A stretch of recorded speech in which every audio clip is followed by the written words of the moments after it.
행복한 교회 승리하는 성도 여러분, 오늘도 예수 그리스도 안에서 승리하며 사는 날이 되시기를 바랍니다. 누구나 같이 하루에 성경 한 장 읽고 묵상하고 5분 메시지 저와 같이 나누고 30분 각자의 처소에서 기도하는 경건의 시간 153입니다. 하나님께서 선물로 주신 이날 8월 24일 목요일 순서입니다. 자, 오늘은 사무엘상 20장을 읽고 묵상하는 날인데요. 우리 14절부터 16절까지만 오늘 같이 읽도록 하겠습니다. 14절부터 16절까지입니다.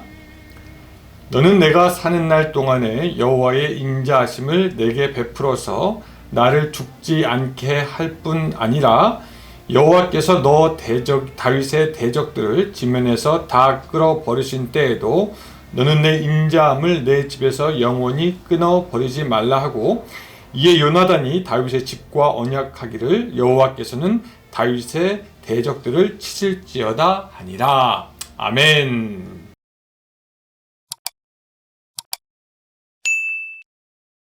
오늘 본문 20장에 보면은 다윗과 요나단의 대화 내용이 참 많이 나옵니다.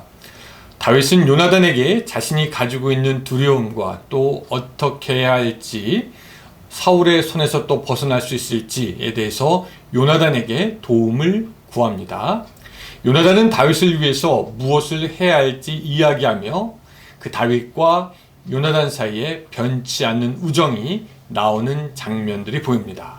그리고 그들은 결국 이 사울의 진심이 다윗을 죽이려는 것임을 간파하고, 요나단은 다윗으로 하여금 피할 수 있도록 도와주는 것이 오늘의 이야기가 되겠습니다.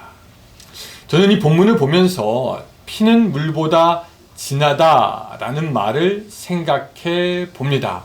이게 틀릴 수도 있다라는 거죠. 왜냐하면 지금 요나단은요, 자기 아버지 사울의 편을 들어서 다윗을 죽이려고 하는 것이 아니라 오히려 아버지의 반대의 입장에 서 있었기 때문입니다. 어쩌면 이런 요나단의 모습은 효를 강조하는 우리나라 사람들에게는 더욱 이해가 안 될 수도 있는 것이죠. 어떻게 아버지가 미워하는 아버지의 원수를 도울 수 있단 말인가? 어떻게 그것이 가능할까?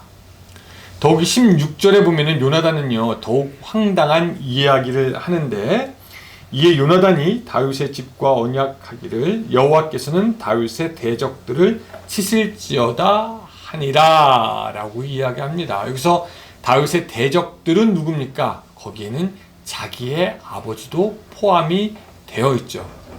그런데 자기 아버지가 여호와께 징벌을 받을지어다 라고 말하는 것과 다르지 않습니다. 요나단은 가장인 아버지를 거역합니다. 그리고 다윗은 나라의 왕을 거역합니다. 요나단은 불효자식이요, 다윗은 대역 죄인입니다. 우리의 생각으로는 이런 상황들을 이해하기가 쉽지가 않지요.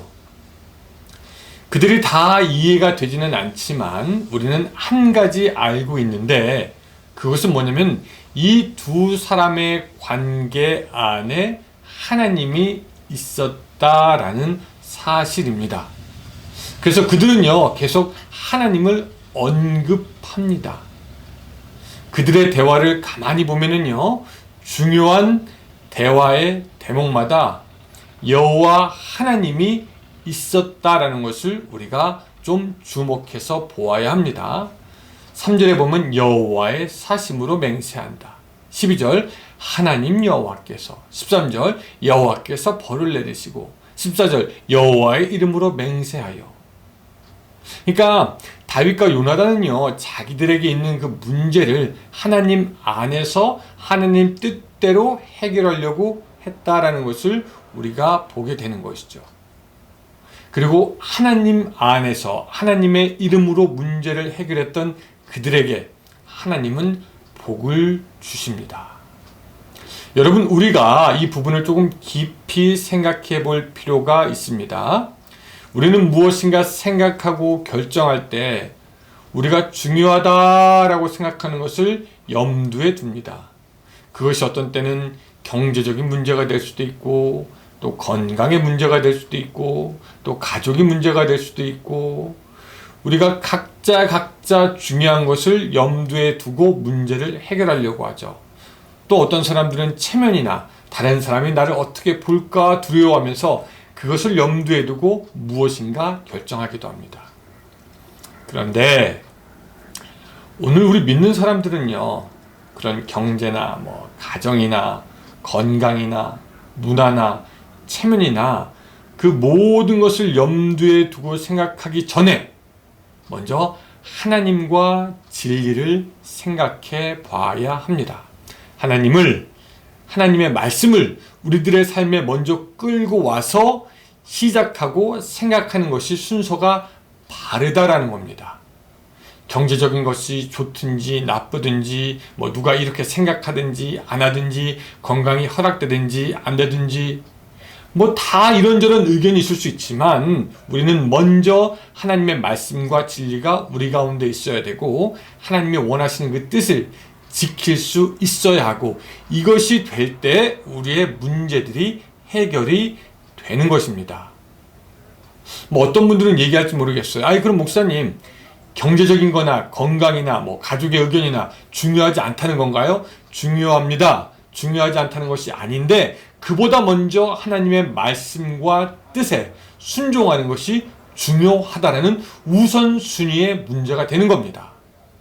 모든 것은 하나님으로부터 말미암은 것인데 하나님께 순종하지 않으면 그 모든 것들도 결국 무너지게 되어 있습니다. 그러나 모든 것이 하나님께로부터 온 것이니 하나님의 말씀 가운데 서면은 다른 부가적인 모든 것들도 결국은 따라오고 서게 되는 것이죠.